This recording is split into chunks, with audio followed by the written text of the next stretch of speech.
Baik, kembali lagi di channel Tertarik Saham. Hari ini kita akan bikin menu swing buat 1 minggu ke depan ya,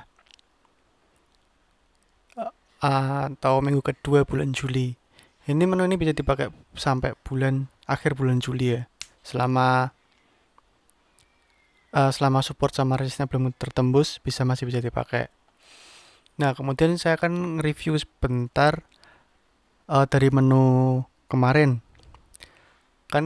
Saya kan udah bahas tuh setelah tanggal 2 Juli saya bahas bikin video. Nanti teman-teman bisa cek di video sebelumnya. Salah satu menunya, kebetulan ini yang paling tinggi ya kenaikannya tuh ACES. Nah, kalau kita ukur kenaikannya tuh sampai high-nya tuh bisa tembus 20,72%. 20,72% ini paling tinggi ya. Tapi kemarin juga ada beberapa saham yang naiknya di atas 3% dalam 1 minggu.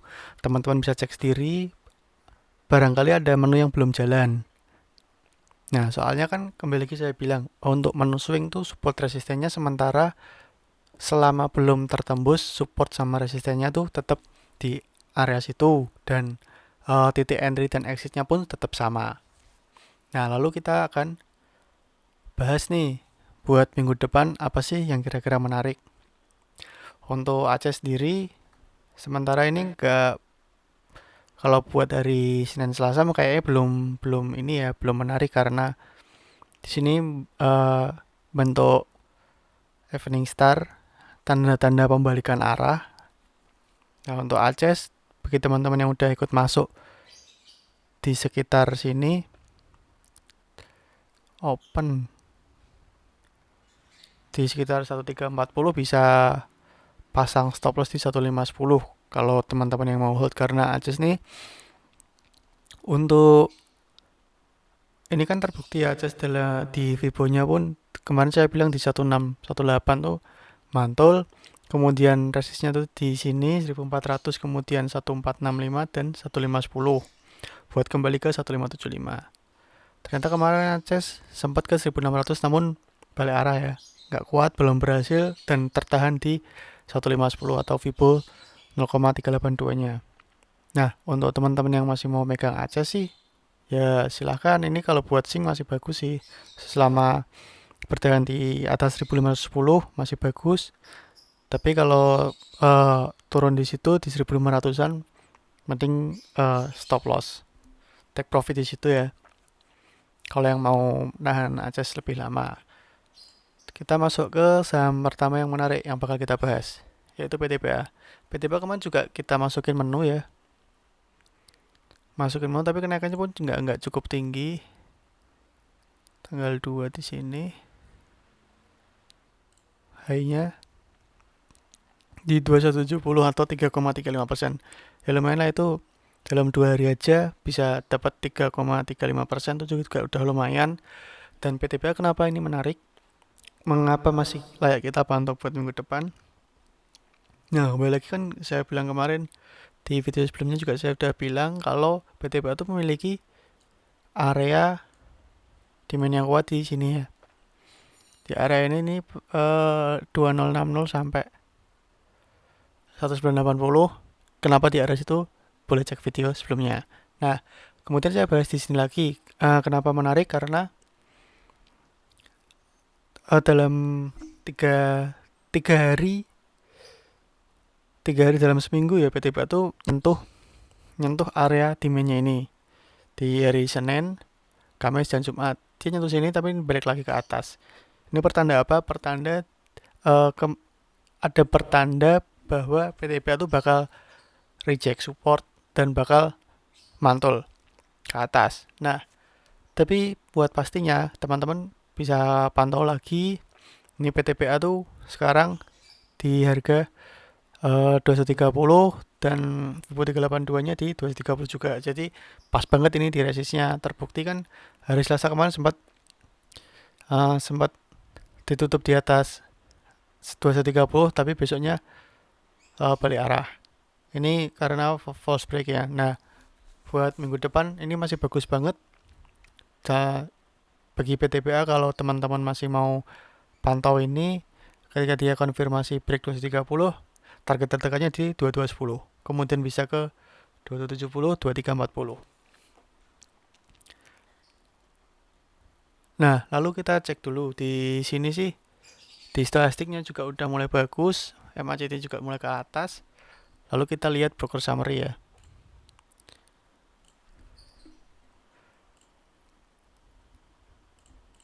Oh, kalau seminggu terakhir belum, tidak terlalu kelihatan ya ini ada distribusi atau akumulasinya, karena yang distribusi sama akumulasi masih berimbang dalam seminggu kemarin ya. Tapi kita lihat kalau hari Jumat.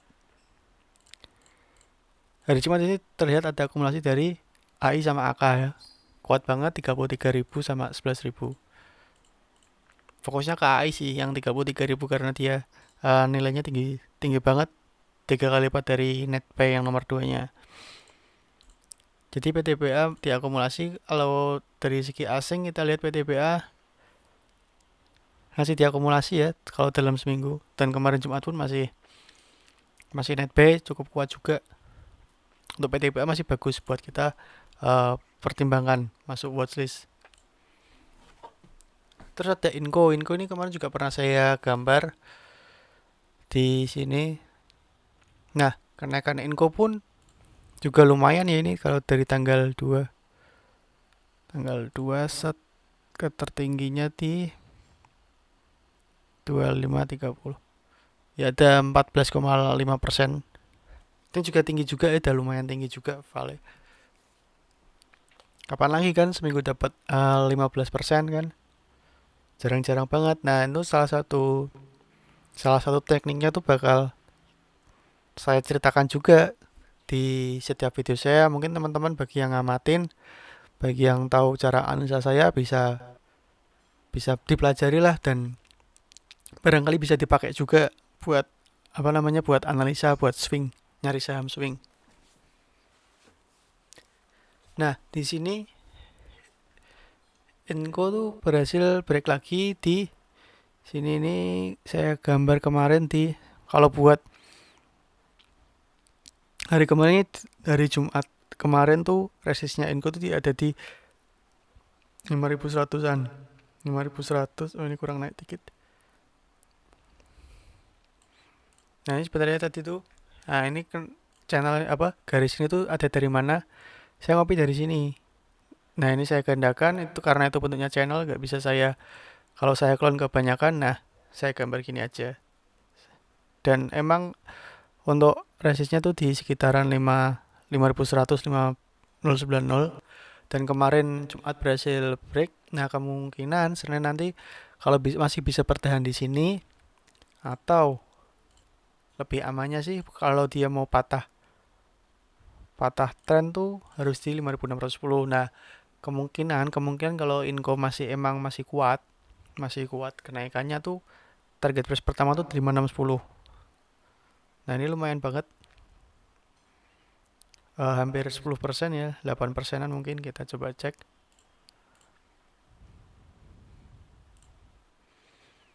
Enggak, sekarang ke sini. Oh, 7,97. Nah, itu potensi dari Inco. Untuk supportnya di mana kita bisa cut loss di harga open kemarin, atau di open 5200. Open oh 5000, sorry, saya ngeliatnya close. Nah, di sini nih harga open 5000. Nah, itu buat level stop lossnya kalau teman-teman mau entry, dan MACD-nya pun mulai ke atas. Kemudian kita lihat di sini buat Inco hari Jumat kemarin ternyata diakumulasi YU sama MG. Kalau dalam satu minggu kita lihat pergerakannya pun masih diakumulasi ya, YU sama BK. YU, BK, MG juga kuat sih ini. Yang distribusi cuma CCYP, bandar ngambil dari retail. Nah, untuk Inco masih kuat banget ya. Secara bandar mulki di sini juga terlihat asing pun seminggu masih akumulasi terus. Jadi Inco masih bisa menjadi ini ya, watchlist utama teman-teman untuk minggu depan, karena emang secara chart dan bandarmologi pun masih bagus banget Inco. Kemudian kita lihat yang ketiga ada TINS. TINS ini juga sama ya, Inco, TINS, Antam tuh pergerakannya mirip-mirip. Kalau Inco tadi udah break yang dari swing high-nya sini, TINS ini masih belum ya.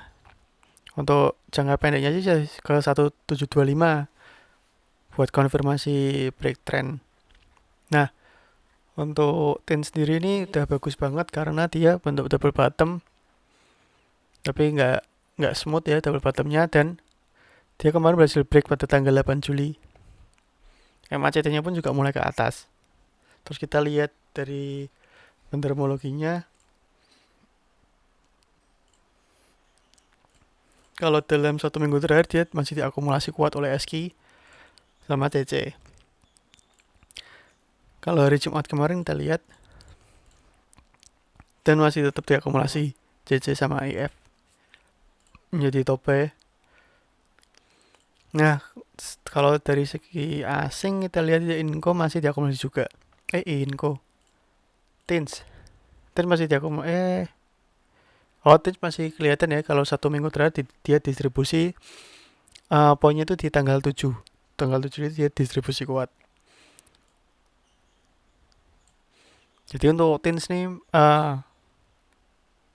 kalau tadi saya bilang Inco masih patut banget ya buat diperhatiin. Buat TINS nih nomor 2 lah di bawah Inco, masih dalam sektor yang sama, berarti masih bagusan Inco ya untuk diperhatikan di minggu depan. Kemudian kita lihat BNBA. BNBA ini emang suka digoreng, dan ini tuh menarik banget. Kenapa menarik banget? Karena dia diangkatnya tuh 2 hari berturut-turut. Terlihat dari volumenya di sini, dia 2 hari berturut-turut diangkat, dan kenaikannya pun disertai kenaikan volume. Berbeda dengan yang lalu-lalu ya.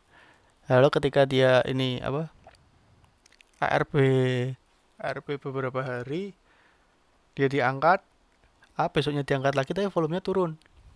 Nah, ini menjadi pertanda tidak baik ya, dan terbukti ketika dia habis dinaikin tinggi, besoknya naik tapi volumenya berkurang, besoknya turun terus. Nah, ini pun juga ya. Nah, ini BNBA ini resiko tinggi sih BNBA, tapi juga potensi cuannya tuh juga lumayan ya. Ini mungkin bisa diarahin, cuma kita nggak tahu gimana pola pikir bandar nanti, rencana bandar gimana. Coba kita cek dulu bandarmologinya. BNPA. Jumat kemarin kita lihat di sini MG masih memegang barang. Lalu kan kemarin kenaikannya 2 hari ya betul-betul ya. Kita coba cek dalam 2 hari itu yang megang siapa sih? Ternyata PD. Berarti sama MG ya yang berkontribusi memborong saham BNPA ini pada 2 hari terakhir. Dan yang bermain, yang ikut menggoreng ini juga ada YP, tapi dia juga langsung ngabisin barang dalam 2 hari. Ketika YP ngabisin barang pun terlihat masih harganya masih nggak kuat buat turun. Jadi emang YP di sini perannya tidak terlalu signifikan terhadap pergerakan dari BNPA. Dari segi asing sih sebenarnya kita nggak usah cek ya BNPA dari segi asing, karena emang gorengannya tuh terlihat banget digoreng bandar lokal. Di sini kita juga nggak perlu merhatiin banget. Di sini juga terlihat yang paling mencolokkan ini dia distribusi asing 1 juta lot, tetapi dia naik 14% kan juga. Di sini kita bisa menyimpulkan bahwa BNPA terhadap asing itu tidak terlalu korelasinya tidak terlalu bagus.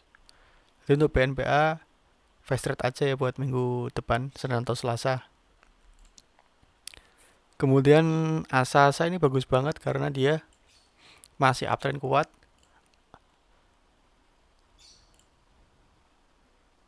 Kuat banget ya dia, kayak ATH. Mari kita cek. Oh iya, masih ATH ya.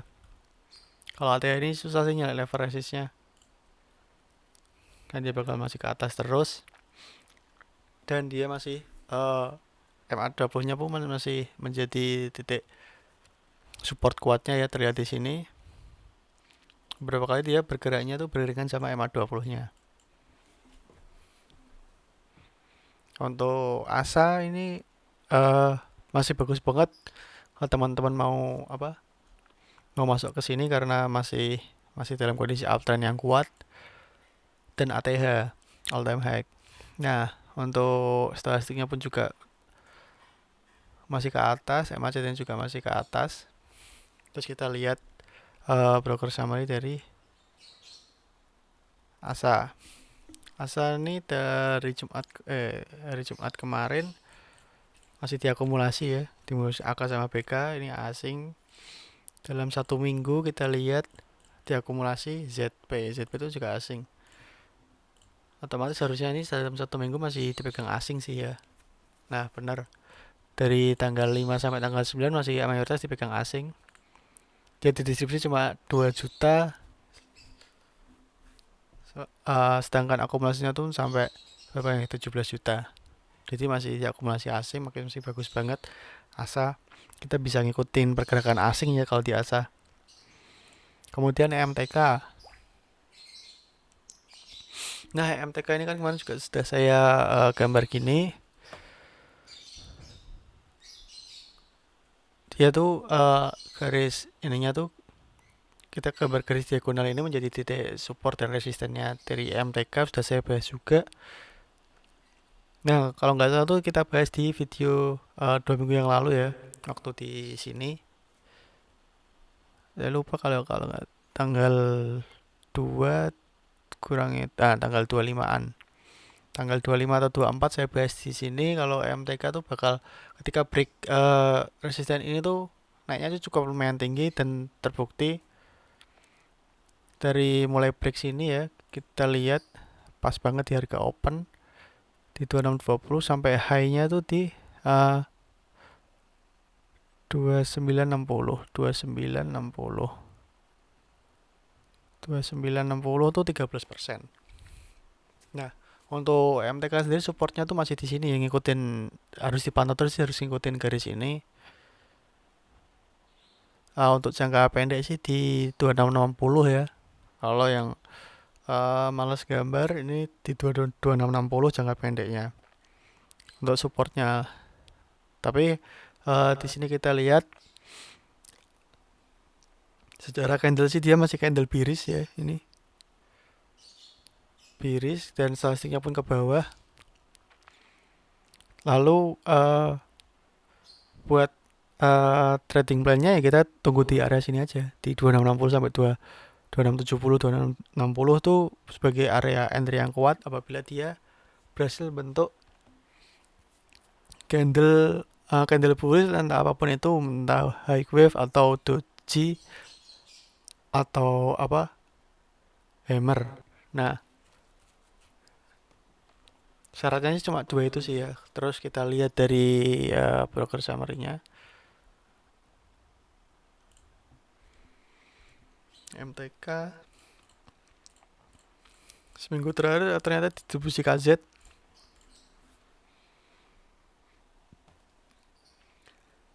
Satu juta lot ya. Dan yang nampung sih kebanyakan, ini ada asing juga, ada retail juga ya, masih susah kebaca. Kalau tanggal 9 udah masih KZ nya ya. Distribusinya tanggal 9 kuat banget, 297 ribu lot. Nah, kita lihat ke asing. Nah, asing masih akumulasi. Dan emang di sini yang di sini kita lihat ya pengaruh asing terhadap MTK dalam satu minggu aja ya. Kita lihat ketika asingnya hijau, MTK-nya hijaunya kuat 4%, hijau kuat, dan ketika merah, ketika asing hijau dari MTK merahnya pun nggak dalam-dalam banget, cuma 0,35% dan 1,42%.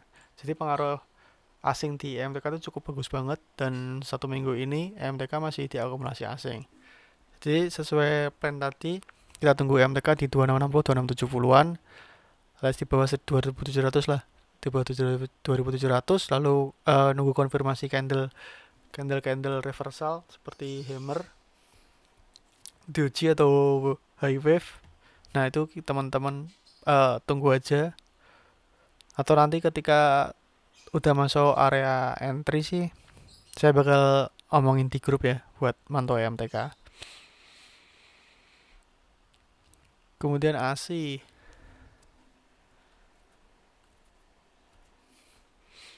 ini secara teknikal sih masih belum bagus ya buat kita masuk, tapi di sini yang patut kita perhatiin adalah dia tuh udah masuk sideways lagi setelah mantulnya di sini. Jadi dia bentuk sideways lagi di sini.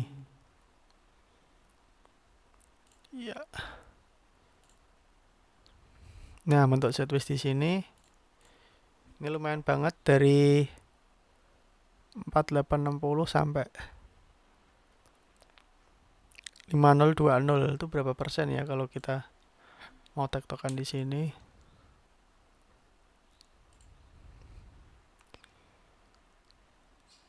Sekitar 3,2%, lumayan lah ASI ya. Nah, ini ASI tuh masih bagus karena dia tuh MACD-nya pun mulai hijau ya. Jadi di sini juga agak anomali, di sini kelihatan MACD ketika dia merah, di sini merah ya. Ketika hijau emang dia naik, merah kuat dia turun, merah kuat dia turun. Nah di sini ketika dia naik terus sideways, di sini pun masih hijau, MACD masih hijau. Nah ini mungkin pertanda baik ya, tinggal tunggu waktu aja buat ASI ini naik. Dan udah kita bahas kemarin, untuk ASI itu level resistnya tuh masih ada di sini di 5210-an. Untuk supportnya berjalan di jangka pendek di 4760. Kita cek aja bandarmologinya ASI.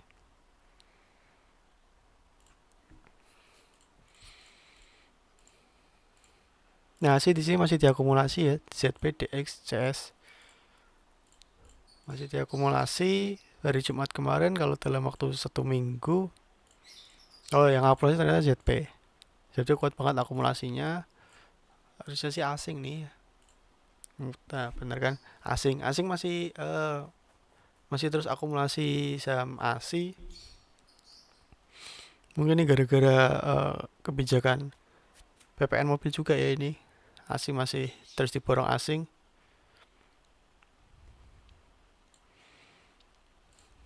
Dan ini asing masih akumulasi terus. Secara berturut-turut dari tanggal 29 Juni. Dan dari 29 Juni pun naik terus. Kita lihat dari 4840 sampai 4910, lumayan lah 7 tick. Dan ya ini ASI masih bagus banget secara bandarmologi karena dia masih diakumulasi asing, dan MACD ini yang menurut saya mencurigakan sih.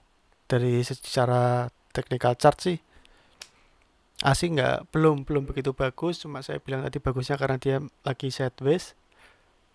Ini bisa bentuk